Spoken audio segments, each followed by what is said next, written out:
Scientists finally discovered the truth about Antikythera mechanism. हाल ही में scientist ने 2200 साल से समुद्र की गहराई में छिपी एक ऐसी डिवाइस के रहस्यों को ऑलमोस्ट सुलझा दिया है जो सदियों से हम सभी के मन में सवाल पैदा कर रहा था। हम बात कर रहे हैं एंटीकिथेरा के उस गियर वाले डिवाइस की जिसके बारे में अभी तक तो हमें ये ही नहीं पता था कि इसका यूज आखिर होता क्यों था, और जब इसका यूज पता चला तो सभी के होश उड़ गए। तो आइए जानते हैं क्या था एंटीकिथेरा मैकेनिज्म। 1901 में स्पंज ड्राइवर्स के एक समूह ने क्रीट और ग्रीस की मेनलैंड के बीच स्थित एक छोटे से आइलैंड एंटीकिथेरा आइलैंड के पास एक आर्कियोलॉजिकल आर्टिफैक्ट से भरा हुआ शिपरेक खोजा। इस शिपरेक में सैकड़ों आर्टवर्क्स, हजारों साल पुराने मार्बल के बने हॉर्सेस आदि थे। इस खोज के कुछ महीनों बाद ही एथेंस के नेशनल आर्कियोलॉजिकल म्यूजियम के रिसर्चर्स ने एक रहस्यमय आर्टिफैक्ट के अंदर से ब्रॉन्ज का बना एक गियर व्हील खोज लिया। किसी को कोई आइडिया नहीं था कि ये गियर व्हील क्या है और उसे क्यों यूज किया जाता था। चूंकि साइंटिस्ट ने इस शिपरेक को उसके अंदर पाए गए कॉइन्स की हेल्प से डेट किया था और पता लगाया था कि ये कॉइन्स 60 से 70 बीसीई के बीच के थे, तो इस गियर व्हील को भी उतना ही पुराना होना चाहिए था। लेकिन एविडेंसेस की मदद से पता चला कि एंटीकिथेरा मैकेनिज्म लगभग 200 बीसीई के पहले का है, जो कि उस ब्रॉन्ज व्हील के एग्जिस्ट करने के लगभग 1500 साल पहले की बात है।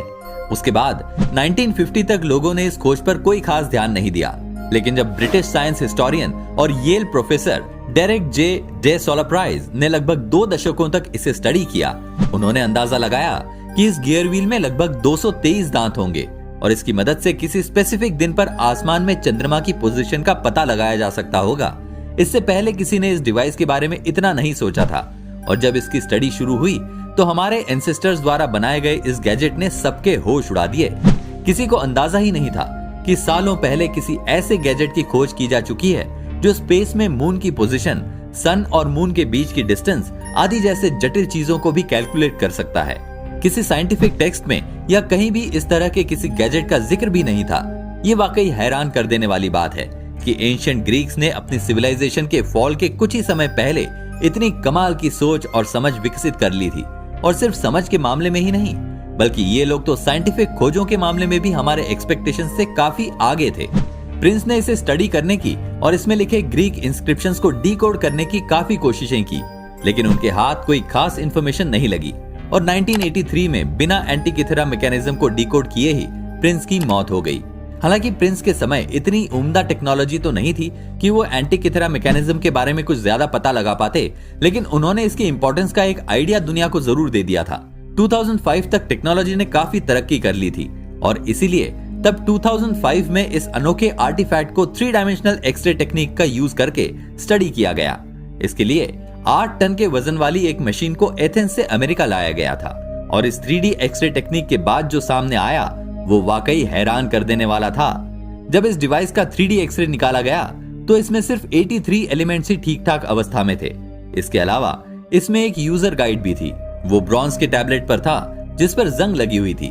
इसमें एंशिएंट ग्रीक लैंग्वेज में बताया गया था कि ये डिवाइस कैसे काम करता था। इसके बाद इस पर लेटेस्ट स्टडी हाल ही में हुई और मार्च 2021 में यूनिवर्सिटी कॉलेज लंदन की एंटीकिथेरा रिसर्च टीम ने एक रिपोर्ट पब्लिश की। ये रिसर्च अब तक के सबसे एडवांस डिवाइसेस और टेक्नोलॉजीज को यूज करके की गई थी। रिसर्चर्स ने इसका जीनियस बनाया था। इस प्रोजेक्ट के फाउंडर और लैंडमार्क एनालिसिस के लीड ऑथर टोनी फ्रीद का कहना है कि उनका मॉडल अब तक का पहला मॉडल है जो मैकेनिज्म पर लिखे सभी साइंटिस्ट इंस्क्रिप्शंस और डिस्क्रिप्शंस के साथ मेल खाता है। इस रिसर्च टीम ने 2005 में 3 डायमेंशनल एक्सरे टेक्नोलॉजी की मदद से खोजे गए इंस्क्रिप्शंस को यूज करके इस डिवाइस को रिक्रिएट किया था। एंटीकिथेरा मैकेनिज्म के फ्रंट पैनल पर पॉइंटर्स और कॉन्सेंट्रिक रिंग्स बनी हुई थी जो कि सेलेस्टियल ऑब्जेक्ट्स जैसे कि सूर्य, चंद्रमा आदि की पोजीशन बताती थी। इसके अलावा इसके बैक पैनल में 2 बड़े साइज के डायल्स थे जो 235 मून फेजेस के 19 साल के टाइम पीरियड को डेमोन्स्ट्रेट करता था। इसके अलावा इन 2 बड़े साइज के डायल्स में 223 मंथ के सोलर और लूनर एक्लिप्स के साइकिल को भी दर्शाया गया था। इसके अंदर 69 से भी ज्यादा गियर्स बने हुए थे। इसके अलावा इसमें एक बेहद ही कमाल का एरे प्लेट्स, बेयरिंग्स, व्हील्स और गियर्स का कॉम्बिनेशन भी बनाया गया था। इसमें सबसे बड़े गियर में 223 दांत थे। तो असल में एंटीकिथेरा मैकेनिज्म क्या करता था? इसका काम आखिर था क्या? एक्चुअली ये डिवाइस महीने, दिन और घंटों को मेजर करता था। यहाँ तक कि ये लीप ईयर के बारे में भी बताता था। ये ज़ोडियाक के अगेंस्ट सूर्य और चंद्रमा की पोजीशन तक को प्रिडिक्ट कर सकता था। जी हाँ, आप बिल्कुल सही सोच रहे हैं। इतनी एडवांस खोज करने वाले एंशिएंट ग्रीक्स सुपरस्टिशियस भी थे। इसके अलावा इस एंटिकिथेरा डिवाइस में ब्लैक और व्हाइट स्टोन को टर्न करने के लिए एक गियर ट्रेन भी थी, जो किसी निश्चित तारीख पर मून के फेज को दर्शाती थी। इसके अलावा इसकी मदद से आप बुध, शुक्र, मंगल, बृहस्पति और शनि जैसे उन सभी ग्रहों की एस्ट्रोनॉमिकल पोजीशन का भी पता लगा सकते थे, जिन प्लैनेट्स को उस समय हमारे पूर्वज जानते थे। प्राचीन समय के ओलंपिक गेम्स, जो कि 4 सालों के अंतराल पर होते थे और जिन्हें ओलंपियाड कहा जाता था, ये गेम्स उस समर सोलिस्टिक के सबसे नजदीक पूर्णिमा को शुरू होते थे और एंटिकिथेरा मैकेनिज्म की मदद से ही एंशिएंट ग्रीक्स ये पता करते थे कि गेम्स को कब शुरू करना है। इसके अलावा इसमें 4 ओलंपिक साइट्स का भी जिक्र किया गया था। इसकी मदद से हमारे पूर्वजों ने यह भी पता कर लिया था कि मून की स्पीड हमेशा कांस्टेंट नहीं रहती, ये कभी कभी धीमी और तेज होती रहती है। हालांकि उन्हें यह नहीं पता था कि मून जिस ऑर्बिट में चक्कर लगाता है वो एलिप्टिकल होती है। जी हाँ, ये एंटिकिथेरा मैकेनिज्म की वजह से ही संभव हो सका था कि उन्होंने एक ऐसी डिवाइस भी बना ली थी जो इसकी बदलती स्पीड को ट्रैक और मिमिक कर सके।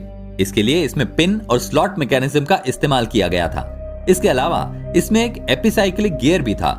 ये वाकई कमाल की खोज थी। हमने कभी कल्पना भी नहीं की थी कि हमारे एंसेस्टर्स इतने एडवांस होंगे। अब सवाल ये आता है कि सालों पहले जब हमारे एंसेस्टर्स बहुत नॉर्मल सी लाइफ जी रहे थे और उन्हें साइंस और टेक्नोलॉजी से कुछ खास लेना देना भी नहीं था, तब इस बेहतरीन गैजेट को किसने बनाया था? वो कौन सी सिविलाइजेशन थी जो सदियों पहले हमारी सोच से 2 कदम आगे चल रही थी? ऐसे एविडेंसेस मिलते हैं कि इस डिवाइस का मैकेनिज्म बेबीलोनियन की एस्ट्रोनॉमी के आधार पर बनाया गया है। फॉर एग्जांपल, इसके 3 डायमेंशनल एक्सरे के दौरान 2 क्रिटिकल नंबर ऑब्जर्व किए गए। ये नंबर्स थे 462 और 442। ये दोनों नंबर वीनस और शनि ग्रह के साइकिल्स हैं और ऑब्वियसली इन्हें एक लंबे समय तक ऑब्जर्व किया गया होगा। अब आज के टाइम में इराक नाम से जानी जाने वाली जगह पर प्लैनेटरी मूवमेंट को ट्रैक करने के लिए ग्राउंड वर्क्स आदि थे। रिसर्चर्स के अनुसार classic astronomy first millennium BCE में ओरिजिनेट हुई थी, लेकिन इस एस्ट्रोनॉमी में कहीं से भी इस बात का पता नहीं चलता है कि एंशिएंट ग्रीक्स ने इतनी एडवांस टेक्नोलॉजी को कैसे बनाया और कैसे उन्होंने ऐसी टेक्निक्स खोजी जो इतने एक्यूरेट रिजल्ट्स दे सकती थी। इसलिए आज भी सभी के मन में यह सवाल बना हुआ है कि इतने सालों पहले हमारे एंसेस्टर्स ने कैसे पता लगाया कि ये टाइम वीनस के लिए एग्जैक्टली 462 साल और शनि के लिए एग्जैक्टली 442 साल ही होगा। रोमन स्टेट्समैन किसेरो ने आर्किमिडीज, जो कि एंशिएंट ग्रीक के एक महान मैथमेटिशियन और इन्वेंटर थे, की बनाई हुई एक ब्रॉन्ज डिवाइस के बारे में कहा था कि ये डिवाइस सूर्य, चंद्रमा और वॉन्डरर्स के नाम से जाने जाने वाले 5 स्टार्स के मोशन को चित्रित किया। आर्किमिडीज ने एक सिंगल डिवाइस का यूज करके इन डाइवर्जेंट मूवमेंट्स और अलग अलग रेट की स्पीड को एक्यूरेटली मेजर करने का एक तरीका बताया था और इस डिवाइस को आर्किमिडीज की डेथ के कुछ समय बाद ही बनाया गया था और इसलिए ऐसा अनुमान लगाया जा रहा था कि शायद ये उन्हीं के डिजाइन्स पर बेस्ड होगा। सबसे लेटेस्ट डिस्कवरीज के आधार पर यह पता चला है कि एंटिकिथेरा मैकेनिज्म कोरिंथ में या तो वहां की किसी कॉलोनी में ओरिजिनेट हुआ था और सिसिली नाम की एक कोरिंथ कॉलोनी आर्किमिडीज का हेडक्वार्टर थी। हालांकि एंटिकिथेरा मैकेनिज्म जैसा कोई और डिवाइस बनाया गया था या नहीं, इसके बारे में ना तो अभी तक कोई जानकारी है और ना ही ऐसा कोई एविडेंस मिला है। लेकिन इतनी कमाल की टेक्नोलॉजी का यूज करके एक ही डिवाइस का होना भी थोड़ा वियर्ड लगता है। इसलिए ऐसा भी हो सकता है कि इस तरह के और भी डिवाइसेस बनाए गए हों, लेकिन हम ही अभी तक उन्हें डिस्कवर ना कर पाए हों।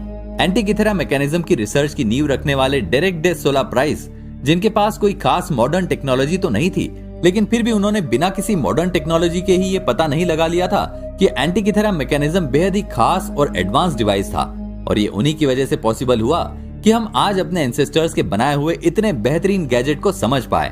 तो ये था एंटिकिथेरा मैकेनिज्म और उसके बारे में हुई लेटेस्ट खोज में सामने आई बातें। अब इस जानकारी के बाद क्या मेरी तरह आपको भी लग रहा है कि वो दिन दूर नहीं जब आर्कियोलॉजिस्ट गीजा के पिरामिड्स में से स्मार्टफोन ढूंढ निकालेंगे? एंटिकिथेरा मैकेनिज्म के बारे में आप क्या सोचते हैं? आप एंटिकिथेरा मैकेनिज्म के जीनियस के बारे में क्या कहना चाहेंगे?